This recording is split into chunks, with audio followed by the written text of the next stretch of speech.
Yes. Even that whole era was full of uncomfortable truths, right? Right. Do you think comedy is still allowed to be that honest? Or we're in an era now where everybody wants jokes, but they don't want the truth that comes. No, you know what? I think you're allowed to do it, but it's just who wants to do it. You know what I'm saying? It's like I think it's there, but I think people are, if I'm trying to fill an arena, you can't. You know what I'm saying? You can't be Edgy that like comic. Yeah. You gotta you gotta appeal to the masses, and sometimes right now what the masses want to hear, it's ugly,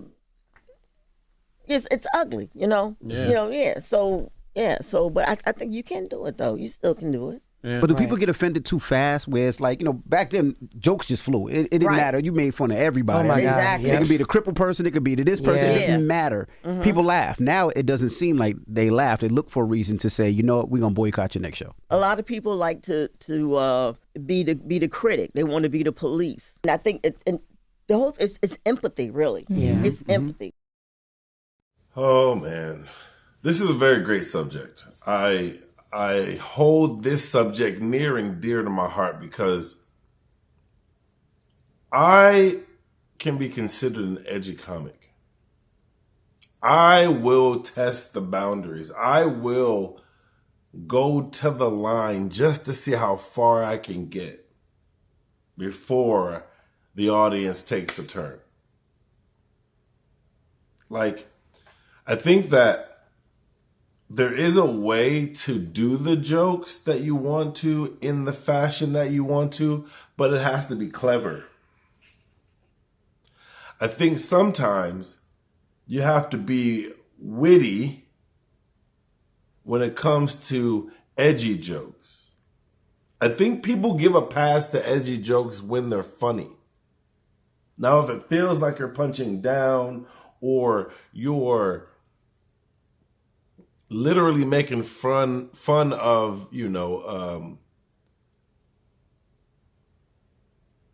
just those that can't defend themselves. It's kind of messed up, right?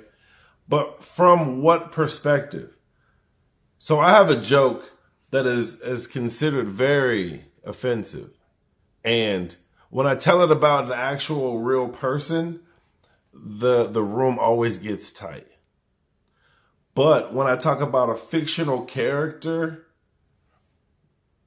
it relieves the tension for them to laugh at a subject that they probably wouldn't laugh at in a professional setting. I like saying the things that people are thinking, but they're afraid to say. Not like I'm some revolutionary or anything like that. It is literally just me saying, we were all thinking it.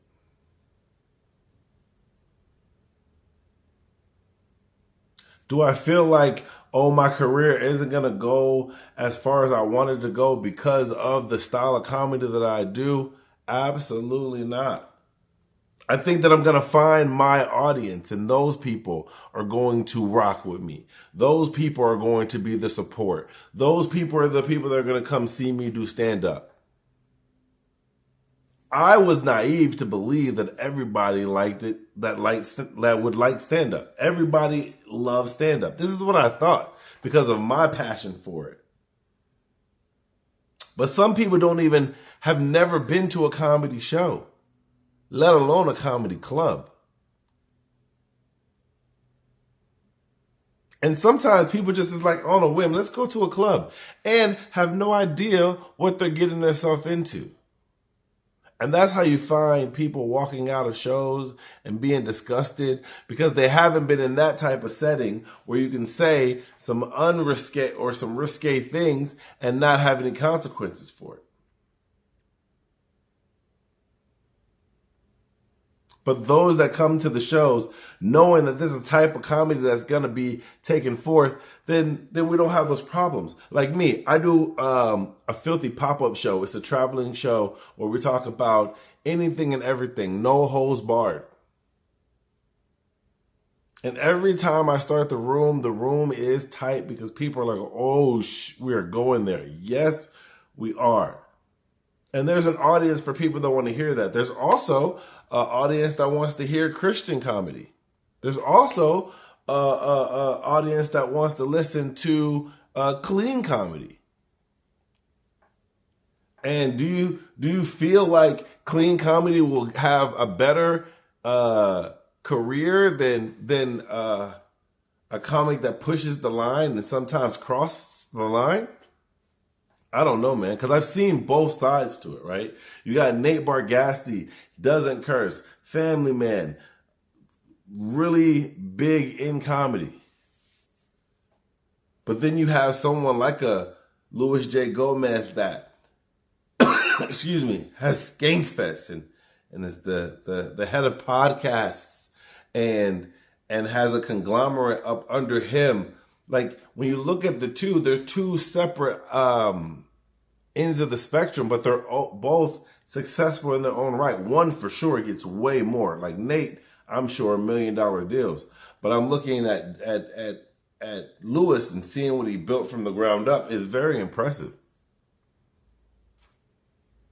So I'm not afraid to push the line. I'm an older comic. Like, you got kids that are in their 20s. I'm in my 40s. I grew up when they used to say the R word and the F word. And if you don't know what those words are, you're an F-ing R word. That's funny. But what I think is that at some point, the world's going to go back to saying things that they want to say. Like, people are afraid to talk out about, political stuff. People are scared to talk about local stuff. People are afraid to talk about national things. At this point, freedom of speech is a crock of shit. But for me, I'm going to continue to push the line, push the boundary, and see how far I can go. And it's all going to come from personal experience, and I hope that no one takes offense to it. But if they do, I don't give a shit. My intention isn't to hurt or belittle any individual group at all. It is all fun and games. We're having a great time. If y'all like what y'all seeing, like, comment, subscribe, share it to a friend. How do you feel about cancel culture? Do you feel like people should be able to say the things that, that may cause some problems or ruffle some feathers? Or do you think, hey, we should have empathy and we should now know that certain things should just be off limits? You tell me, put it in the comments. Holla at y'all on the next one. Peace. Until we meet again.